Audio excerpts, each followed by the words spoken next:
कह रघुपति सुनु भामिनी बाता, मानो एक भगति करनाता। नवधा भगति कहूँ तो ही पाही, सावधान सुनु धरु मन माही। प्रथम भगति संतन कर संगा, दूसर रति मम कथा प्रसंगा। गुरुपद पंकज सेवा, तीसरी भगति अमान। चौथी भगति मम गुण गण, करई कपट तरिगान। मंत्र जाप मम दृढ़ विश्वासा, पंचम भजन सुवेद प्रकाशा। छठ दम शील विरति बहु कर्मा, निरत निरंतर सज्जन धर्मा। आठम सम मुहि मय जग लेखा, मुहिते अधिक संत कर लेखा। नवम सरल सब सन छलहीना, मम भरोसहि हरसन दीना। नवमहु जिनके एकहु होई, नारी पुरुष सचराचर कोई। सोई अतिशय प्रिय भामिनी मोरे, सकल प्रकार भगति दृढ़ तोरे। बहुत कथा रसिक महानुभाव, भक्तिमती देवियों, आइए हम लोग अपने आप को उस वनस्थली में बैठा हुआ अनुभव करें, जहाँ पर प्रभु श्री रामभद्र भक्तिमयी शबरी को नवधा भक्ति का उपदेश दे रहे हैं। प्रभु ने नवधा भक्ति का उपदेश देते हुए सर्वप्रथम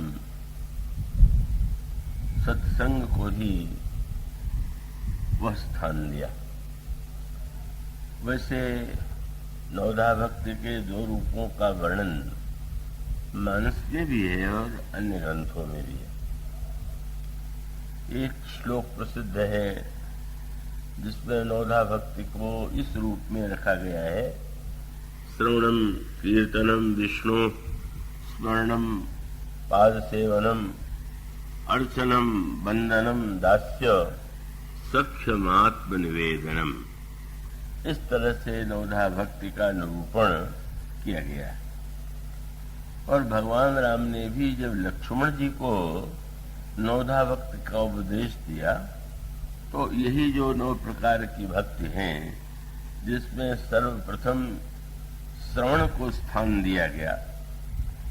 सुनना, श्रवण करना भगवान की कथाओं को, भगवान के गुणों को, भगवान के गुणों का कीर्तन, भगवान का स्मरण, भगवान के चरणों की सेवा, भगवान की अर्चना और प्रभु के चरणों की वंदना, उनके चरणों में दास्य भावना और सर्व समर्पण, यह नवधा भक्ति है। तो प्रभु ने लक्ष्मण जी से भी यही कहा। लक्ष्मण जी ने प्रभु से प्रश्न किया था, प्रभु भक्ति की पद्धति क्या है, भक्ति को पाने का उपाय क्या है। उसमें भगवान ने उसी प्रकार की नवधा भक्ति का केवल एक वाक्य में ही संकेत दे दिया। भगवान ने श्री रामभद्र ने लक्ष्मण से कहा कि प्रथम ही विप्र चरण अति प्रीति, निज निज धर्म निरत श्रुति रीति। तिह कर फल पुण्य विषय विरागा, तब मम चरण उपज अनुरागा। और वहां पर हो जाता है श्रवणाधिक। जिस भक्ति का श्री श्रवण से होता है, ऐसी जो नवधा भक्ति है, श्रवणाधिक नव भक्ति दृढ़ाही, मम लीला रति अति वनमाही। तो वहां लक्ष्मण जी को जब प्रभु नवधा भक्ति का उपदेश देते हैं, तो शास्त्रीय परंपरा में जिस क्रम से 9 प्रकार की भक्ति का उल्लेख किया गया है, प्रभु ने उसी का स्मरण किया। पर जब प्रभु ने शबरी जी को उपदेश दिया तो उन्होंने श्रवणम से प्रारंभ नहीं किया। श्रवण का अर्थ है सुनना। यहां भी श्रवण तो है, पर यहां श्रवण जो है वो दूसरी भक्ति है। दूसरा रति मम कथा प्रसंगा। यहां पर प्रभु श्रवण से प्रारंभ न करके संत के संग से भक्ति के का श्री गणेश करते हैं। और उसका तात्पर्य क्या है कि भगवान के गुणों का, भगवान के चरित्र का, भगवान की कथा का श्रवण करना भक्ति है।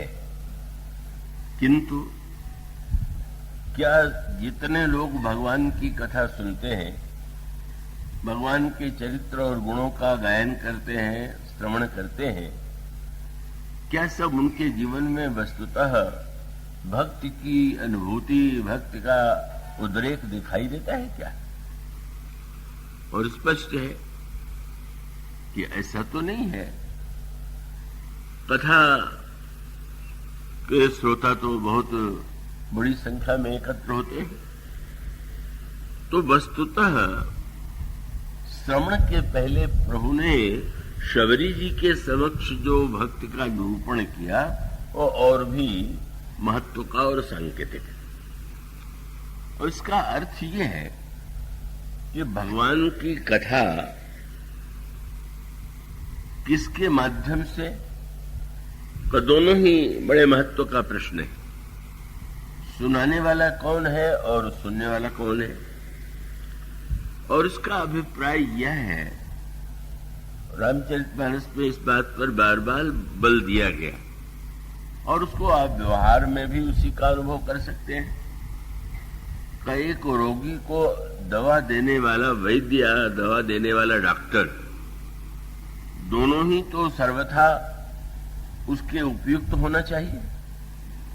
अगर अयोग्य वैद्य है, अयोग्य डॉक्टर है, तो वो तो औषधि के नाम पर न जाने क्या दे देगा और उससे रोग बढ़ने के स्थान पर, घटने के स्थान पर बढ़ सकता है और कई बार मृत्यु भी हो जाती है। किंतु कितना भी योग्य डॉक्टर या वैद्य क्यों न हो, सुनने वाला का उसके लिखे हुए औषधियों को ले ले, मंगा ले और मंगाने के बाद भी उसका सेवन न करे, या जो उसने पथ्य बताया, जो उसने विधि बताई, उसके अनुकूल दवा का सेवन नहीं किया, तो स्वाभाविक है। कई लोग तो बड़े गर्व से यह सुनाते हैं कि उन्होंने किस बड़े डॉक्टर को दिखाया। तो बहुत बड़ा डॉक्टर है, उसको दिखा देना ही तो यथेष्ट नहीं है। को उसके द्वारा जो कहा गया है, अगर हम उसे ग्रहण नहीं कर सकते हैं तो रोगी स्वस्थ नहीं हो सकता। और ठीक यही बात इस संबंध में वक्ता यदि योग्य न हो, तो इसका सबसे बड़ा दृष्टांत मानस में कालने में, लंका के रणांगण में लक्ष्मण जी मूर्छित हैं। सुसेन वैद्य ने औषधि बताई और उनका यह कथन था कि वह जो औषधि है वो यहां से 60,000 योजन दूर है और वह औषधि सूर्योदय से पहले यदि आ जाएगी तो लक्ष्मण जी के प्राण की रक्षा हो सकती है। और यदि औषधि नहीं आ सकी और समय के बाद औषधि आई तो इनके प्राण की रक्षा नहीं हो सकती। और ये तो बड़े महत्व का सूत्र है।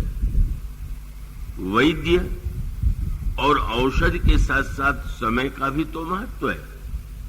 अगर किसी रोगी को समय पर दवा न दी जाए, कई बार ऐसा होता है कि दवाएं हैं पर वो समय पर व्यक्ति को दवा नहीं मिल पाती, तो यहां पर जो चिकित्सा का सांगोपांग पूरा वर्णन किया गया है वह बड़े ही महत्व का है और वो समझने योग्य है। मैं आशा करता हूं कि आप लोग कम से कम सुनने में सबसे बड़ा बाधक समझ गए होंगे। आपकी जो निद्रा है उससे जब बचेंगे तो ये आप सुन सकेंगे। बाद की बातें तो बात की है, पहले उस पर विजय पाने की चेष्टा कीजिए। और उसमें संकेत क्या है? पहले तो आप देखें कि वैद्य या डॉक्टर कैसा होना चाहिए। तो हमारे यहाँ एक बड़ी प्रसिद्ध उत्तर प्रदेश में गांव की कहावत है कि अगर रोगी को जो वस्तु पसंद है और भले ही वो कुपथ्य हो, पर रोगी को प्रसन्न करने के लिए या वैद्य उसी का समर्थन कर दे, तो कहावत है उत्तर प्रदेश में, जौने रोगी है भावे तौने वैद्य बतावे। जो रोगी को अच्छा लगा वही वैद्य ने बता दिया। और सुंदरकांड में भी वर्णन आता है रावण के संदर्भ में, सचिव वैद्य गुरु तीन जो प्रिय बोलहि भय आस। मंत्री वैद्य और गुरु डर के मारे अगर सत्य न बोले, केवल प्रियवाणी कहे तो बोले राज धर्म तन तीन कर कोई वेग ही नाश।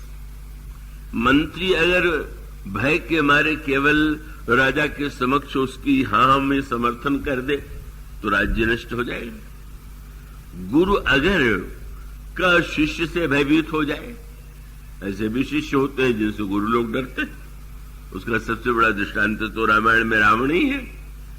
कहा, और रावण ने तो शंकर जी से कहा कि महाराज मैं तो आपका नित्य पूजन करना चाहता हूं, मेरी तो बड़ी भावना है, लेकिन आप जानते हैं कि मुझे इतने बड़े राज्य का संचालन करना रहता है और आप तो कैलाश में बैठे ही रहते हैं, तो न हो तो आप ही आके पूजा ले जाया करिए।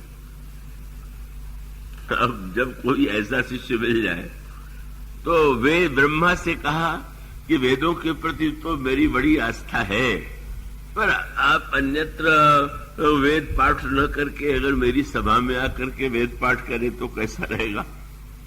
गोस्वामी जी ने कवितावली रामायण में कहा कि ब्रह्मा जी वेद पाठ करते हैं रावण के नित्य, और रावण शंकर जी की नित्य पूजा करता है, पर एक शब्द जोड़ दिया गया, क्या? बोले वेद पढ़े विधि शंभु सभीत पूजावन रावण सो घरे आवे। तो स्वाभाविक रूप से अगर मंत्री प्रियवाणी बोल करके केवल उसे भ्रम में डालने की चेष्टा करेगा तो राज्य का नाश होगा।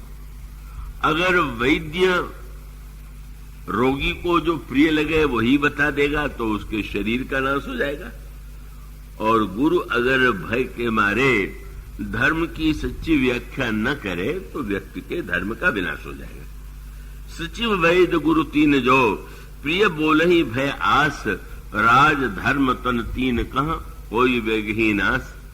और कितनी बढ़िया बात कही गई, तीनों में से अगर एक एक हो तो तीन का नाश होता है। पर रावण की समस्या क्या है? सोई रावण कह बनी सहाई, अस्तुति करे सुनाई सुनाई। गोस्वामी जी ने कहा, जिस समय रावण ने सुना कि लंका पर आक्रमण करने के लिए वह तपस्वी बंदरों की सेना लेकर के आ गया है, तो मंत्रियों से प्रश्न पूछा, आप लोग बताइए किस प्रकार से युद्ध किया जाएगा। तो उन लोगों ने क्या उत्तर दिया? बूझे हो सचिव उचित मत कहो तेज वहां से। रावण का प्रश्न सुनकर के हंसने लगे। महाराज आपके श्रीमुख से ऐसा प्रश्न शोभा देता है क्या? अरे जीते हूं सरासर तब सुरासुर तब श्रम नाही, नर बानर के ही लेखे माही। आपने काल को समस्त प्रकृति को हरा दिया, अब मनुष्य और बंदरों के लिए आप जिज्ञासा करते। सभा में ये कह रहे हैं, और घर में जाकर के पत्नी से जब बातचीत करते हैं तब बोले निज निज गृह सब कर ही विचारा, नहीं निश्चर कुल के रोवारा। हनुमान जी लंका जाके जला के जा चुके हैं, अब वो कह रहे हैं कि जास दूत बल बरन न जाई, ते ही आए पुर कौन भलाई। जिसके दूत ने लंका को जला करके नष्ट कर दिया, वो जब आ जाएगा तो क्या होगा। भीतर ये है और बाहर ये। रावण बड़ा संतुष्ट होता है कि हमारे कितने आत्मविश्वासी मंत्री हैं, सेनापति हैं, जो हमारे वीरता का, हमारे गुणों का गायन कर रहे हैं। अब यह जो वृत्ति है वह रावण के जीवन में भी दिखाई देती है।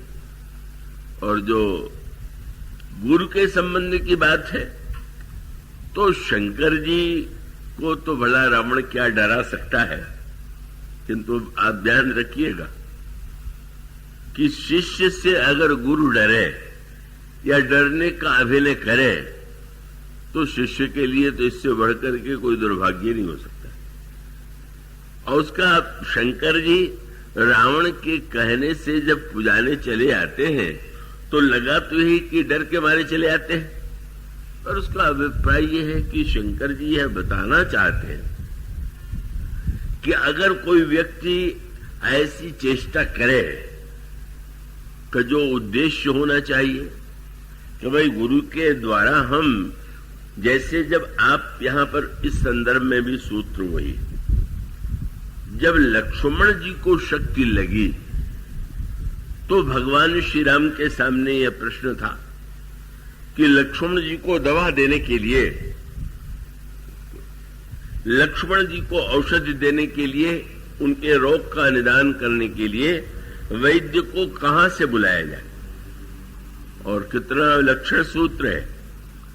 स्वर्ग में प्रसिद्ध वैद्य अश्विनी कुमार है, अनेक वैद्य है, पर निर्णय किया गया कि लंका का वैद्य बुलाया जाए। इसको अंतर, जो उसमें अंतरंग भाव है उस पर आप दृष्टि डालें।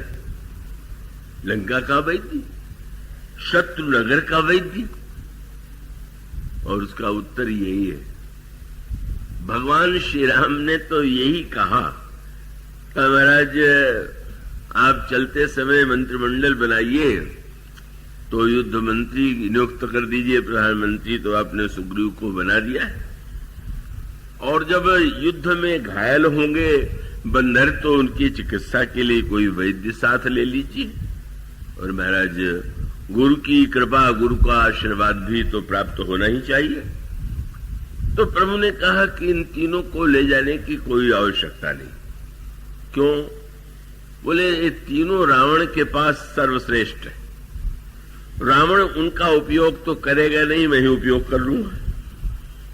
और विभीषण आए तो प्रभु ने उनको युद्ध मंत्री बना दिया। विभीषण तो बहुत बड़े राजनीतिज्ञ थे उस युग के, तो उनको नीति भूषण के रूप में देखा जाता था, लेकिन रावण ने लात मार के निकाल दिया।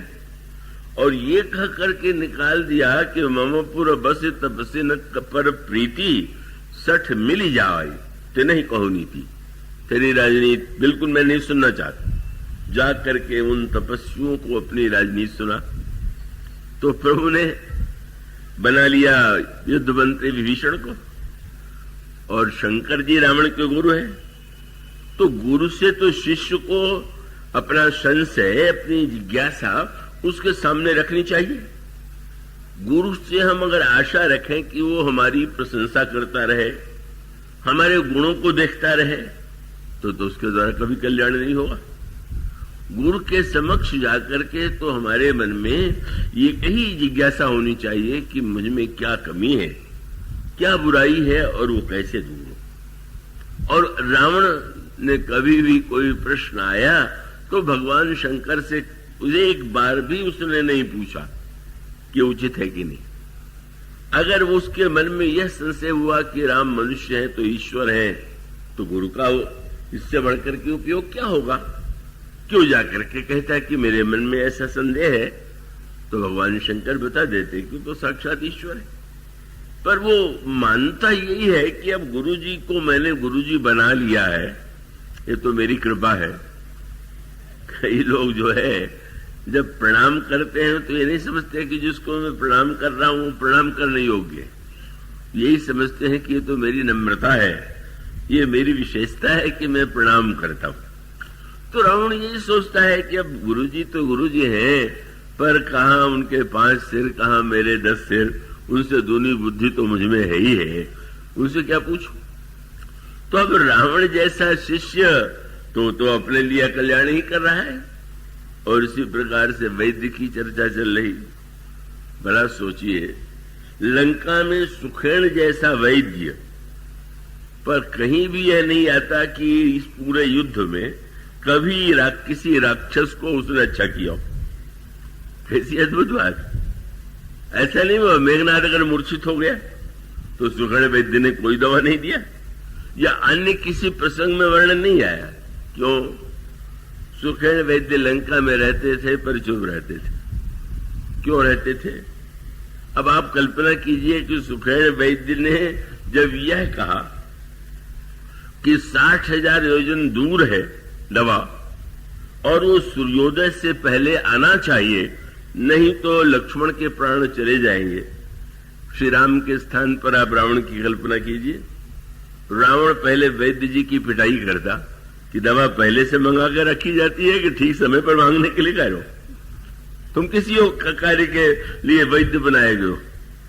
वो समझते थे भाई चुप ही रहना ठीक है यहां पर।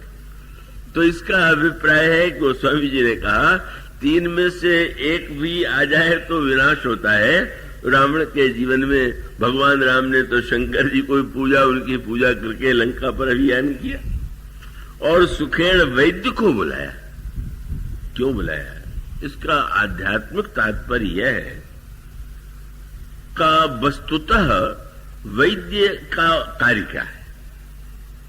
वैद्य आकर के आपके कमरे की प्रशंसा करने लगे, आपके कपड़ों की प्रशंसा करने लगे, आपके बुद्धिमत्ता और योग्यता की प्रशंसा करने लगे, तो इससे बढ़कर के वो समय का क्या दुरुपयोग कर रहा है?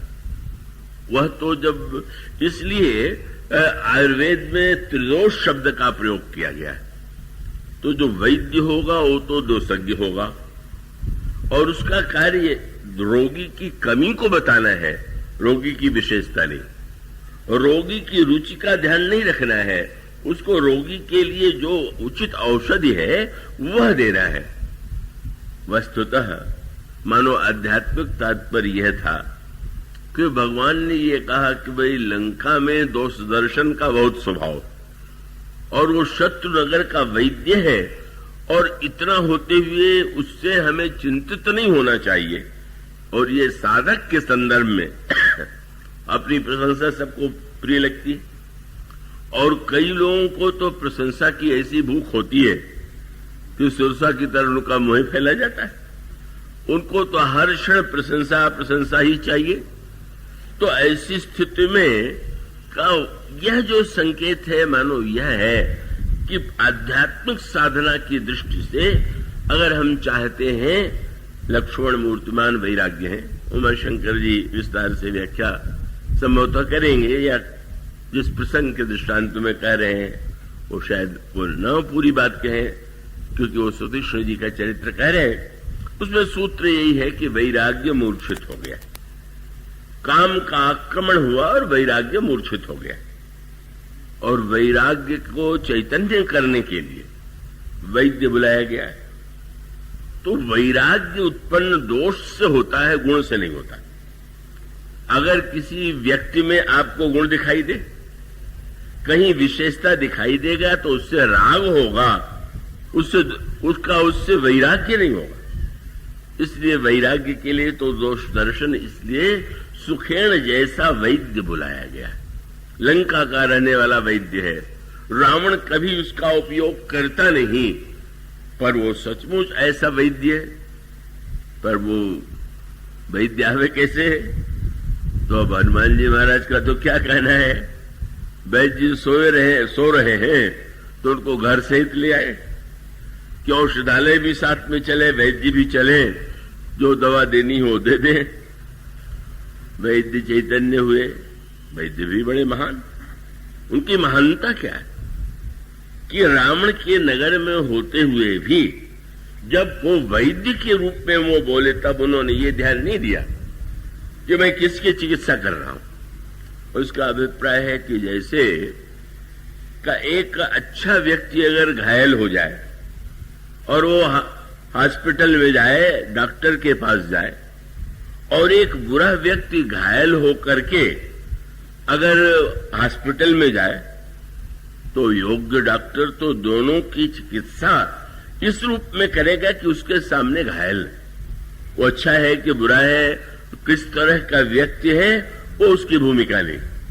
मान लीजिए किसी व्यक्ति ने किसी का बड़ा घोर अपराध किया हो पकड़ करके पुलिस उसको ले जाए डॉक्टर के पास, और डॉक्टर सोचे इतना बुरा व्यक्ति है, बाद में इसको सजा तो मिलेगी, मैं ही क्यों न जहर दे करके इसको मुक्ति दे दूं। तो परिणाम क्या होगा? जहर दे देने के बाद उसको स्वयं भी जेल में जाना पड़ेगा। न्यायाधीश फांसी दे दे तो उसके लिए योग्यता की बात, मानो वो उसका कर्तव्य नहीं। तो सुखेण वैद्य की महानता है कि उनके मन में यह भावना नहीं है, यूं तो अंतर हृदय में यूं कह सकते हैं कि भगवान राम की महिमा से वे परिचित हैं, किंतु इतना होते हुए भी उन्होंने जो उचित समझा वो कहा। और वही मूल सूत्र कि भगवान श्री राम ने सुना, भगवान राम के स्थान पर और अगर कोई सुनने वाला होता तो उसके अंतःकरण में, बुद्धि में एक ही बात पहले आती कि ओहो, ये तो बड़ी चालाकी से बचना चाहता है कि ऐसे दूर दवा बता दो, इतना समय बता दो कि न दवा आवे और न तो मुझे दवा देनी पड़े, और रावण भी अगर मुझसे पूछे तो मैं कह सकूं कि अरे मैंने तो टालने वाले के लिए ये सब कहा था। पर धन्य है प्रभु। और उसका अभिप्राय है कि गुरु ही वैद्य है, संत वैद्य है। पहले गोस्वामी जी ने कहा प्रथम भक्त संतन कर संगा, दूसर रतिमम कथा प्रसंगा गुरुपद पंकज। अनेक संतों का संग किया और उसमें से किसी एक को गुरु के रूप में वर्ण किया, तो गुरु की वाणी पर वह विश्वास। एक क्षण के लिए भी प्रभु के मन में ये बात नहीं आई कि अरे ये तो चालाकी कर रहा है, ये तो बातें बना रहा है। नहीं नहीं, सदगुरु वैद वचन विश्वासा, संयम यह न विषय कयासा। मनुष्य को जो जैसा होना चाहिए, चाहे शरीर का रोग हो, चाहे मन की समस्या हो, जैसा गुरु के प्रति, वैद्य के प्रति हमारी दृष्टि होनी चाहिए, वो प्रभु ने अपनी लीला के द्वारा प्रकट कर दिया। और तब पूर्ण विश्वास से प्रभु ने पूछा, यह जो औषधि इतनी दूर है, इसे लाने में कौन समर्थ? सभी बंदरों ने अपनी अपनी शक्ति बताई। दिव्य ने कहा कि मैं 3 रात्रि और 3 दिन में ला सकता हूं। नल ने ये कहा कि 2 रात्रि और 2 दिन में ला सकता हूं। सुग्रीव ने कहा 1 रात्रि और 1 दिन में ला सकता हूं। अंगद ने कहा 1 रात्रि में ला सकता हूं।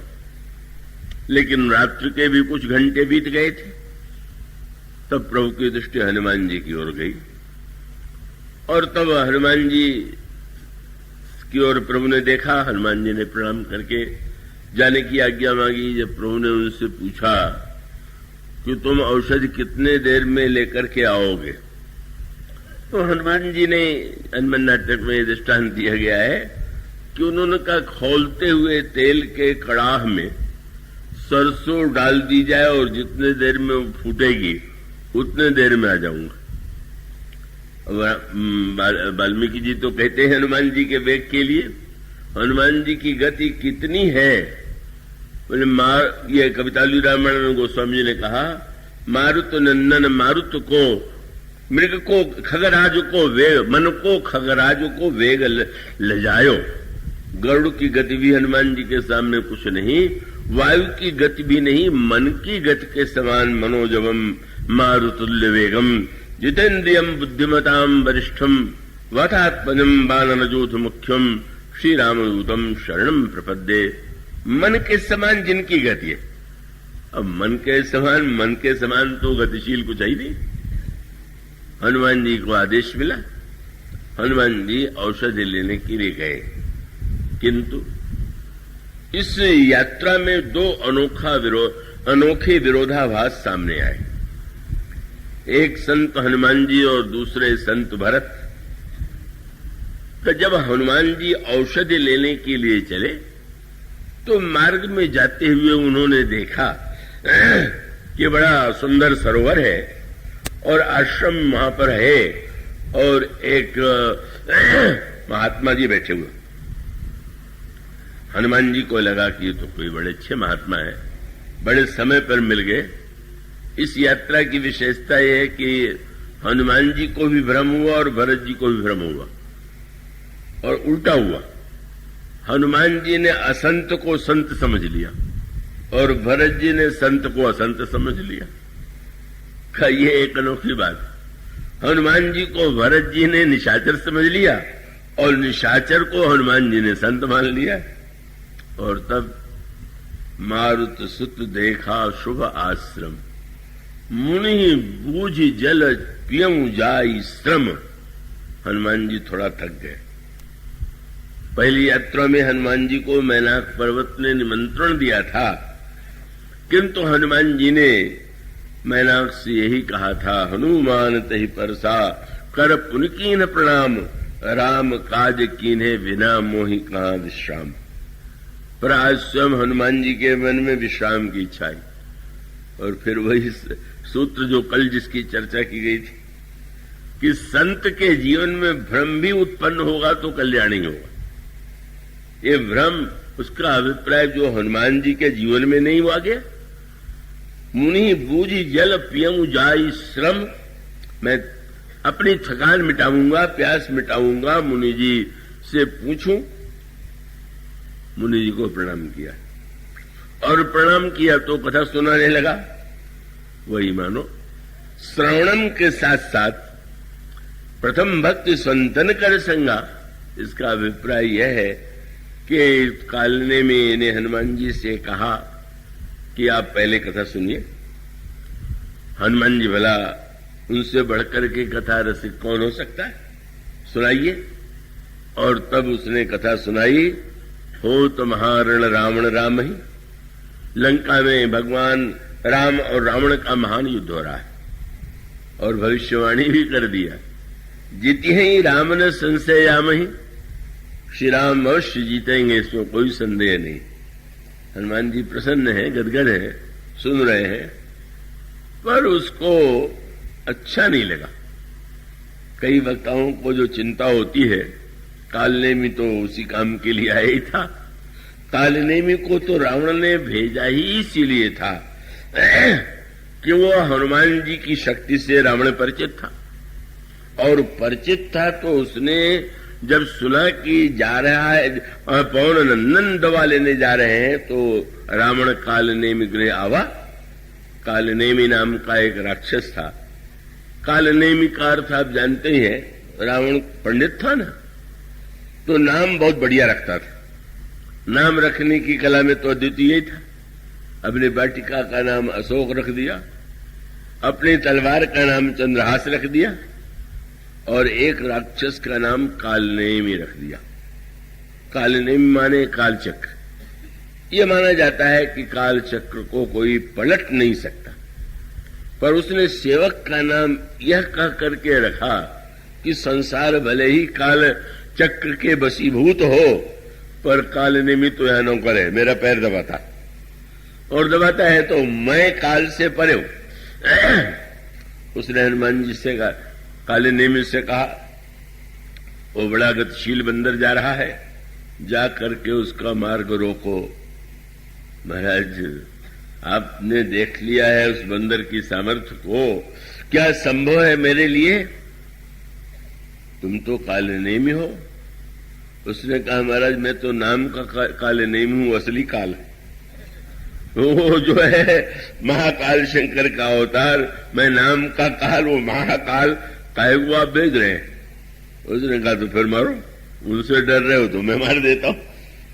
तो उसने सोचा कि अब रामदूत कर मरूं, अगर मरना ही है तो राम के दूत के हाथ से मरना अच्छा है, इस दुष्ट के हाथ से मरना तो अकल्याणकारी ही है। और तब उसने ऐसा रूप बनाया।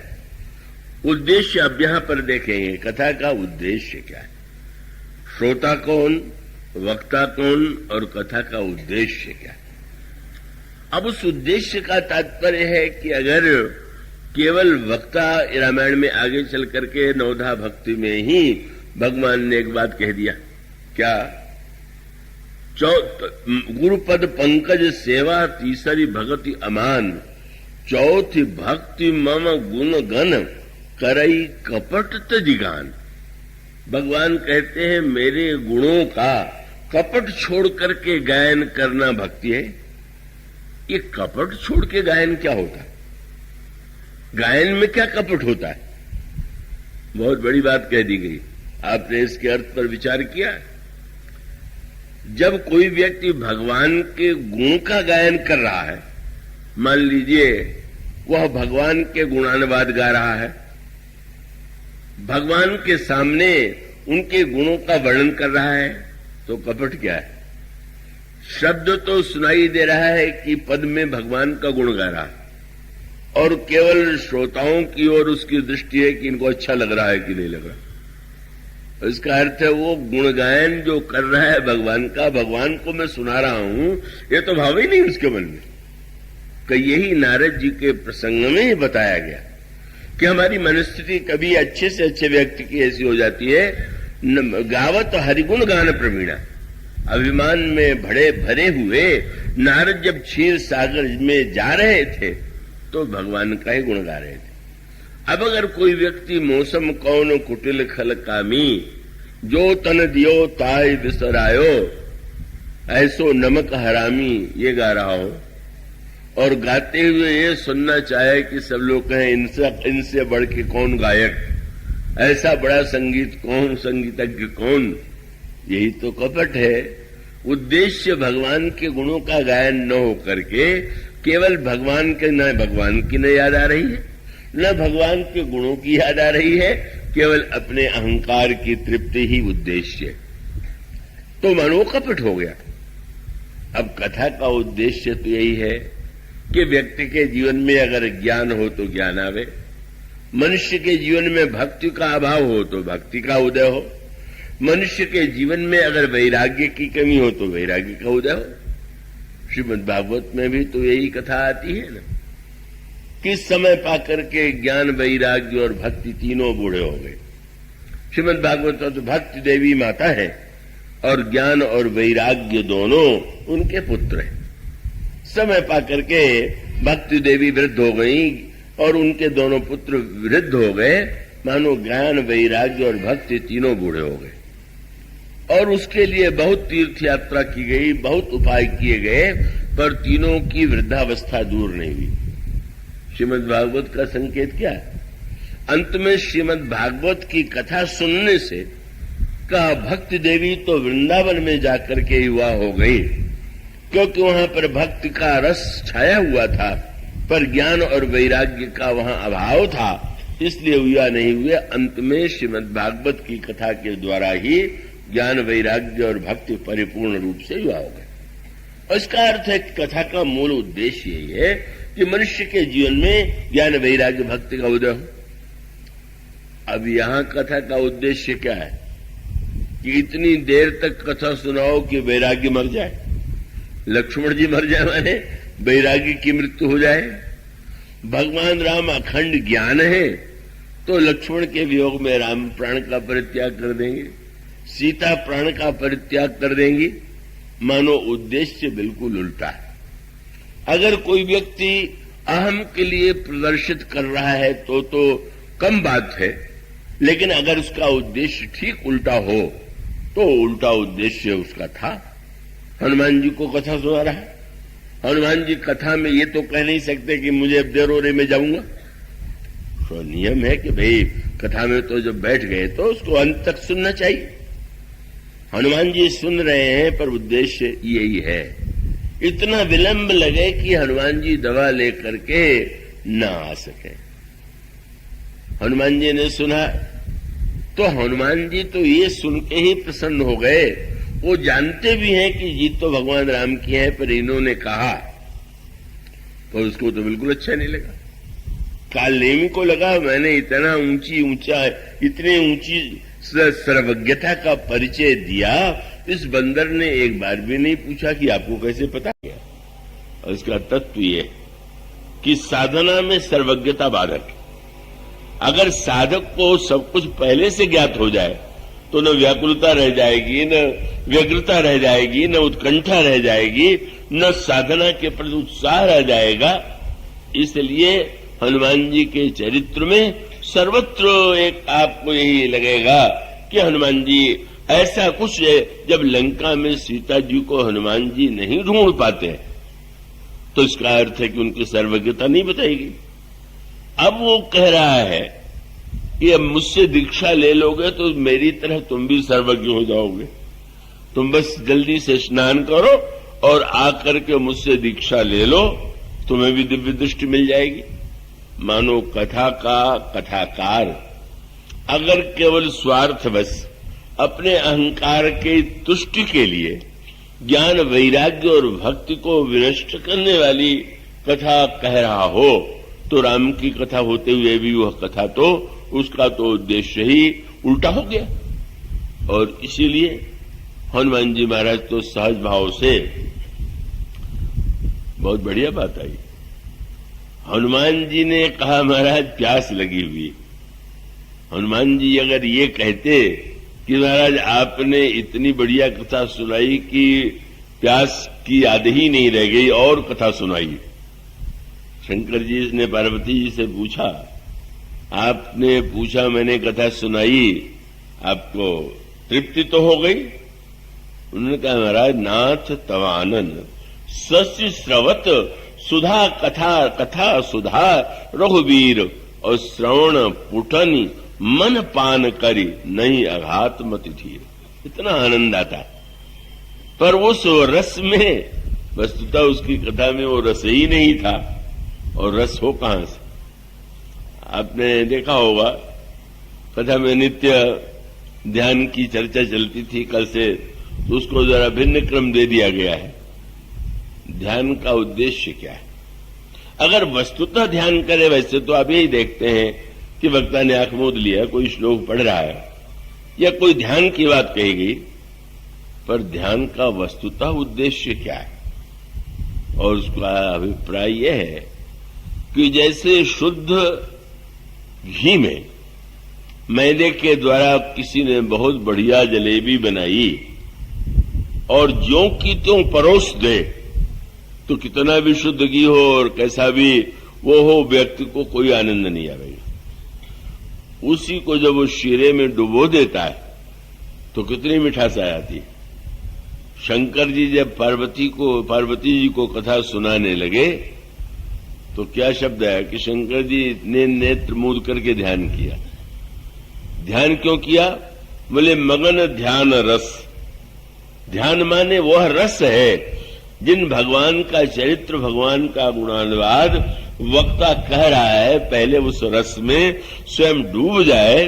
ध्यान के द्वारा भगवान के गुणानुवाद का जब वो सुनावेगा तो रस की वृद्धि करेगा।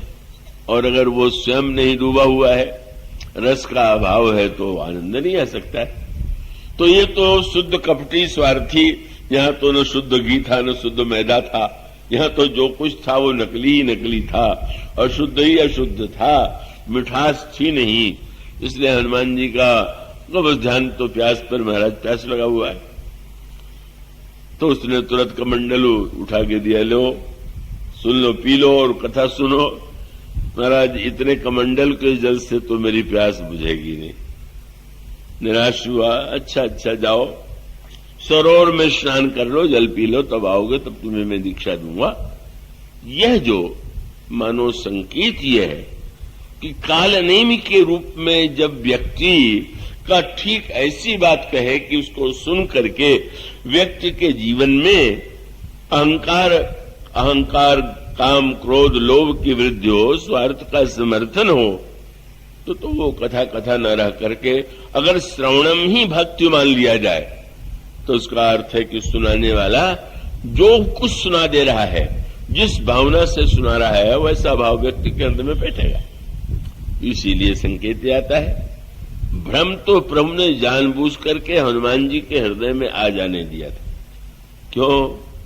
काले नेमी का भी तो कल्याण करना था। तो ये अगर न होता, सीधे चले जाते, तो काले नेमी तो बैठे रह जाता। पर प्रभु ने मानो कहा और बहुत सुंदर बात कह दिया कि संत का ज्ञान तो महान होता ही है, पर संत का भ्रम भी महान होता है, क्योंकि उसका भ्रम नहीं होता है, भगवान ही उसके हृदय में भ्रम उत्पन्न करते हैं।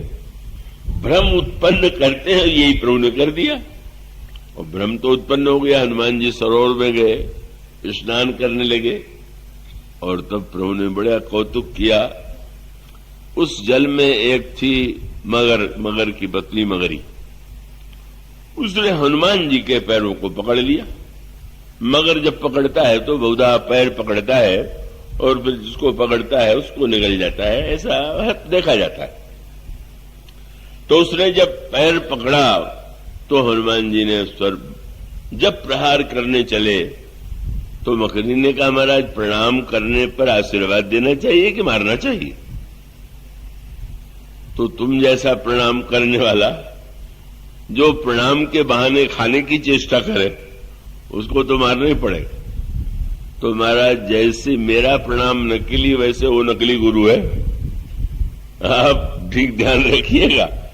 कथा सुना दिया और वो दीक्षा देने के लिए कह दिया, श्री राम की विजय होगी ये सुना दिया। बस हनुमान जी समझ गए। और जब वो निकले और आकर के पहले यही कहा कि आप दीक्षा देने वाले थे तो पहले हम दक्षिणा दे दें आपको, फिर दीक्षा दीजिएगा। वो समझी ने कहा, गुरु दक्षिणा लेहू पाछे हमही मंत्र तुम देहू, सिर लंगूर लपेट पछारा और निज तनु प्रगटे से मरती बारा। हनुमान जी ने लंगूर के द्वारा उसको उठा करके जब पटक दिया तो उसका कपट छूट गया। मानो हनुमान जी जैसे संत भक्त ने का वो जो कपट था उसको विनष्ट कर दिया, वो अंत में उसको कल्याण में धाम प्राप्त हो गया। इसलिए मानो संकेत यह है कि कथा श्रवण के पहले भगवान राम जब ये कहते हैं कि नहीं प्रथम भक्ति संतन कर संगा दूसर रतिमम कथा प्रसंगा, तो भगवान का अभिप्राय है कि अगर सुनाने वाला सद्वृत्ति का न हो, संत वृत्ति का न हो, तो स्वाभाविक रूप से उसका प्रभाव श्रोता के हृदय में या तो विपरीत पड़ेगा या तो नहीं पड़ेगा। इसलिए नवधा भक्ति के उस क्रम में मूलतः ये अंतर है। और यह जो श्रवण है यह तो मानो जो संत है, और इसके लिए दृष्टांत दिया गया, राम सिंधु घन सज्जन धीरा। ये कहा गया कि वेद पुराण उदधि घन साधु। संत क्या है? वेद पुराण समुद्र है और संत मेघ है।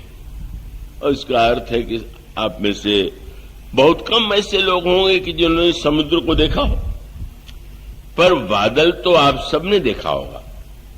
मानो ईश्वर भले ही न दिखाई देता हो सबको, लेकिन जैसे मेघ समुद्र से ही जल ले आकर के वर्षा करता है, अपितु जब वो समुद्र से जल ले आकर के वर्षा करता है तो समुद्र के पास जाकर के जल पीने में तो खारेपन का ही अनुभव होगा का वो वहां तो उसके जल में मिठास है मेघ के जल में। मानो संत चाहे भगवान समुद्र है चाहे वेद पुराण समुद्र है, तो भक्त जो है संत जो है उनके गुणों की ही वर्षा करता है। संत वह नहीं है जो अपने गुणों की वर्षा करे, संत वह है जो भगवान के गुणों की वर्षा करे। और अगर वक्ता प्रत्येक दो वाक्य के बाद यह कहता रहे कि मेरे समान कहने वाला कोई है ही नहीं है, मैं अद्वितीय हूं, कई हमारे वक्ता थे, मैं क्या कहूं, वो हर 5 मिनट बाद ये कहते थे सुनना हो सुन लो, मैं मर जाऊंगा तो तुम सुनने वाला, कोई सुनाने वाला नहीं रहेगा। अब जब कोई व्यक्ति अपना गुण गाने लगे तो भगवान का गुणानुवाद देखिए ना कैसे श्रोता और वक्ता होते हैं। एक श्रोता विभीषण और वक्ता हनुमान, दोनों महान साधु, दोनों महान संत। हनुमान जी सारी लंका में ढूंढ करके भी सीता जी का पता नहीं लगा पाए। हनुमान जी मानो बताना चाहते थे कि भगवान की भक्त को पाने के लिए पुरुषार्थ से काम नहीं बनेगा, क्योंकि एक बात रामायण में स्पष्ट कह दी गई, भगत तात अनुपम सुख मूला। भगवान नाम ने घोषणा कर दिया, मिले ही जो संत हो ही अनुकूला। भक्ति जब मिलेगी तो संत के अनुकूल होने पर ही मिलेगी। हनुमान जी नहीं ढूंढ पाए भक्ति रूपा सीता को, और तब हनुमान जी का विभीषण से मिलन हुआ। जिस समय विभीषण ने सुना प्रातः काल हनुमान जी द्वार पर खड़े हुए कि जब आप विचार कर रहे हैं क्या लंका में संत हो सकता है, और तभी अचानक विभीषण की नींद खुली और विभीषण जी ने जिस समय राम राम इस शब्द का उच्चारण किया, हनुमान जी प्रसन्न हो गए। राम राम तेहि सुमिरन कीन्हा, हृदय हरस कपि सज्जन चीन्हा। राम नाम लेने से क्या कोई संत हो जाता है क्या? उच्चारण करना एक अलग बात है। व्याकरण की पाठशाला में कोई मां शब्द को पुकारे, लिखे, और एक बच्चा मां को पुकारे तो कितना अंतर हो जाता है।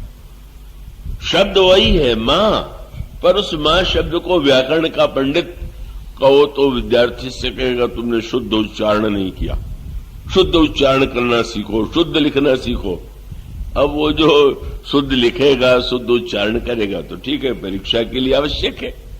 लेकिन एक नन्हा बच्चा व्याकरण की पाठशाला में नहीं गया हुआ और वो मां को पुकारे, तो मां शब्द की पुकार में कितना प्यार होता है, कितना मां के प्रति भरोसा होता है, उसके स्वर में जो मिठास होगी, क्या किसी दूसरे व्यक्ति के मुख से, कितना भी बड़ा व्याकरण पंडित क्यों न हो, मां शब्द के उच्चारण में वह रस आ ही नहीं सकता।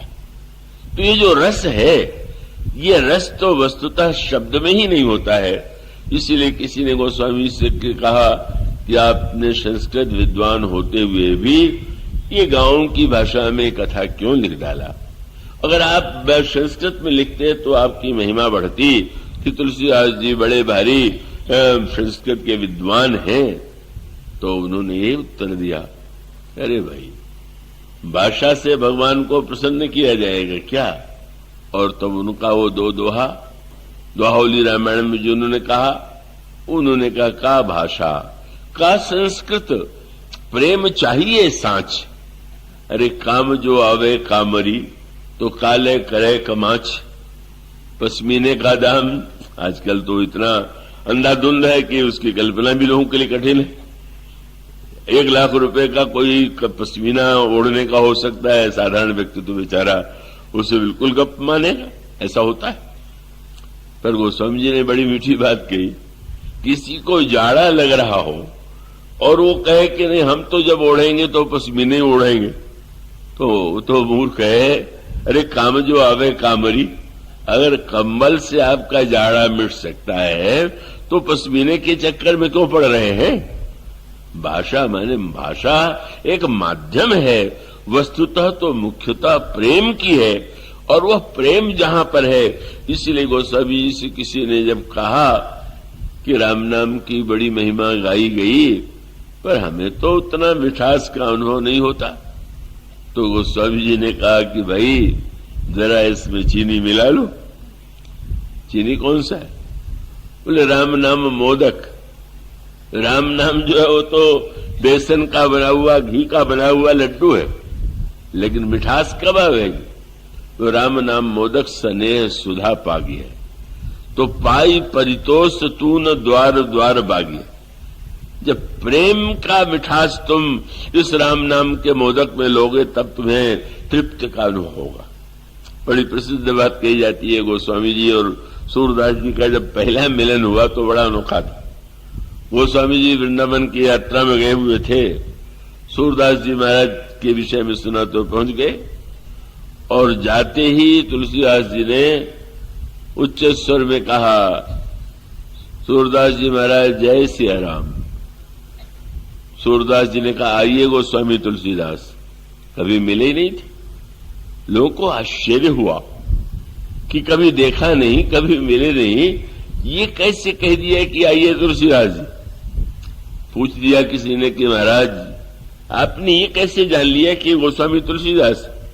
उनका इस युग में श्री राम का ऐसा मीठा उच्चारण तुलसी को छोड़ के कौन कर सकता?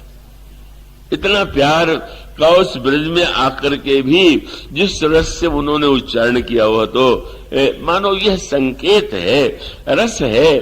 और इसीलिए गोस्वामी जी ने कहा जब विभीषण जी ने राम राम तेहि सुमिरन कीन्हा, तो हृदय हरस कभी सज्जन चीना।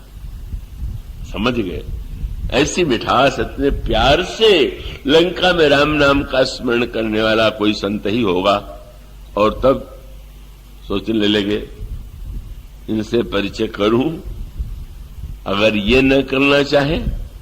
हनुमान जी कहते हैं कि ना ना, मैं इनसे जबरदस्ती मिलूंगा, हठ पूर्वक मिलूंगा।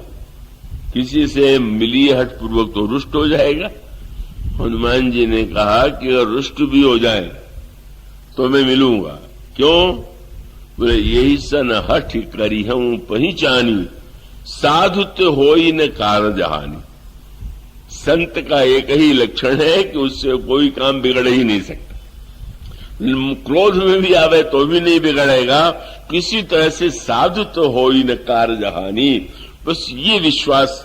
और तब हनुमान जी ने विप्रदूप धरि वचन सुनाए, सुनत विभीषण उठी तह आए।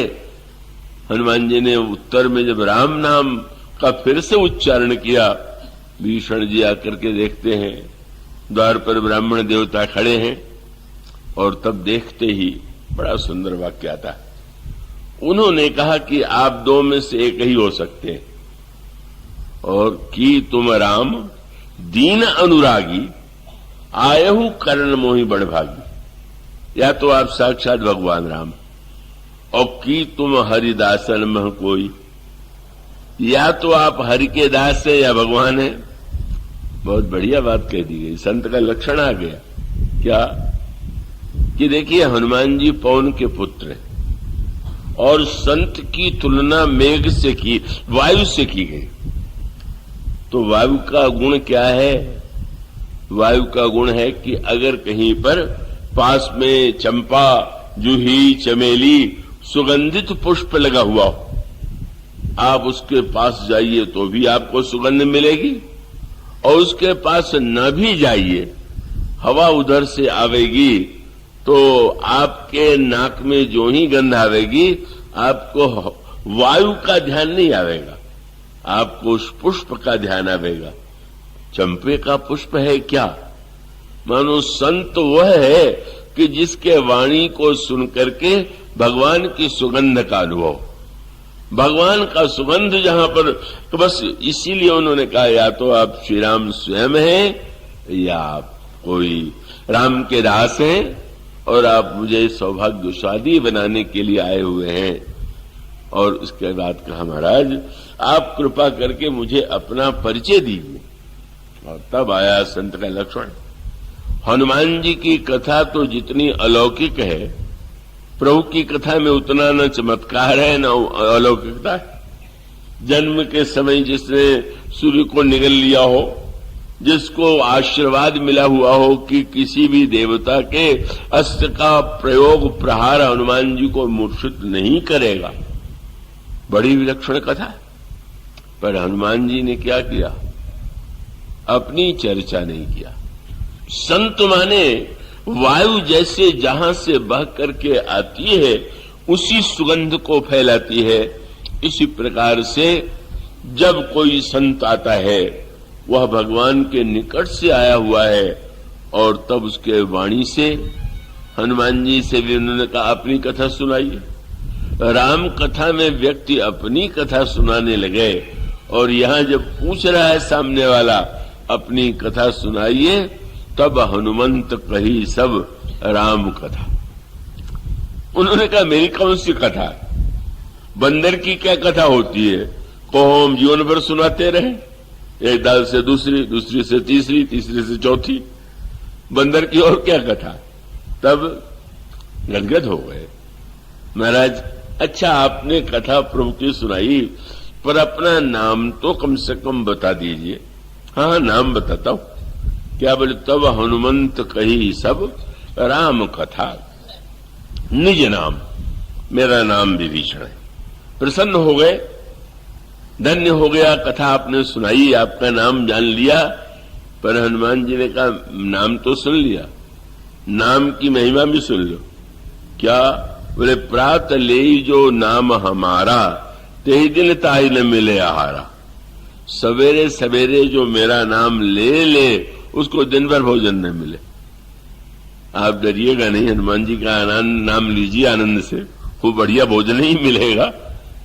मानो हनुमान जी ये चाहते ही नहीं कि उठ करके कोई उनका नाम ले। बोले नाम तो प्रभु का लेना चाहिए, कथा तो प्रभु की सुनना चाहिए, ध्यान तो प्रभु का करना चाहिए। बंदर भला कोई ध्यान करने की वस्तु है? मानो वही ऐसी बढ़िया कथा सुनाई कि इतने दिनों से भक्ति करते हुए, पूजा करते हुए, लंका में रहते हुए भगवान की शरण में जाना संभव नहीं हो पाया। और उस कथा के बाद वो स्वामी जी ने बड़ा सुंदर सूत्र दिया, तब हनुमंत कही सब राम कथा निज नाम, और सुनत जुगल तन पुलक मन। श्रोता और वक्ता की दशा क्या है? मगन सुमिरी गुण ग्राम। दोनों, कहने वाला भगवान के गुणों का स्मरण कर रहा, सुनने वाला भगवान के गुणों का स्मरण कर रहा। और तब गोस्वामी जी ने कहा कथा का फल क्या हुआ? बोले यही विधि कहत राम गुण ग्रामा, पावा अनिर्वाच्य विश्रामा। हनुमान जी भी विश्राम पा गए, विभीषण भी विश्राम पा गए। वह विश्राम जो सच्चा विश्राम है, जो भगवान की भक्ति का, भगवान की शरणागति का विश्राम है। मानो वस्तुतः श्रवणम कीर्तनम विष्णु स्मरणम पद सेवनम की अपेक्षा भगवान ने शबरी जी के समक्ष जब यह कहा कि नहीं कथा बाद में पहले संतन कर संगा, तो मनुष्य का अभिप्राय है कि जब श्रोता, ऐसा नहीं कि श्रोता को छूट है। अब श्रोता के रूप में कैसे कैसे श्रोता होते हैं, मैं तो जबलपुर की बात भूले ही नहीं पाता। कथा में एक सज्जन सबसे मोटा बहुत बढ़िया हार लेके आए, पहना दिया, पर कथा प्रारंभ हुई तो 5 मिनट में उठ के चले गए। हमने कहा कोई कार्य रहा होगा। पर जब दूसरे दिन तीसरे दिन यही क्रम, तो मैंने एक परिचित सज्जन थे, उनसे पूछा कि इतना मूल्यवान जाने कहां से बना ले आते हैं, वो पहनाते हैं, सुनते तो है नहीं, चले जाते हैं। बोले नहीं, इसका रहस्य मुझे ज्ञात हो गया। क्या? बोले ये कथा में पहले दिन आए और आपका जब हाथ उठा तो उन्होंने अंगुलियों को गिन लिया, ये सट्टेबाज है, और उस दिन उनको लाभ हो गया। तो उतने ही देखने आते हैं कि कितनी उंगली उठी, उसी पर दाव लगा देना। अब अगर ऐसा बढ़िया श्रोता मिल जाए तो फिर वो चाहे कितने मूल्य का हार ला के पहना दे, पर उसका कथा का प्रभाव क्या होगा?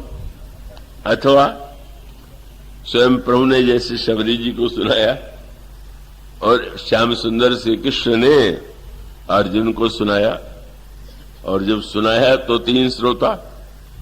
3 श्रोता कौन? एक तो हनुमान जी ध्वजा पर बैठे हुए भगवान कृष्ण उपदेश दे रहे हैं, अर्जुन को हनुमान जी सब सुन रहे हैं।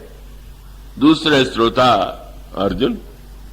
तीसरा श्रोता धृतराष्ट्र कि जिसने संजय के मुंह से संजय ने यह बताया कि भगवान अर्जुन को सुना रहे हैं। और ये 3 तरह के श्रोता होते।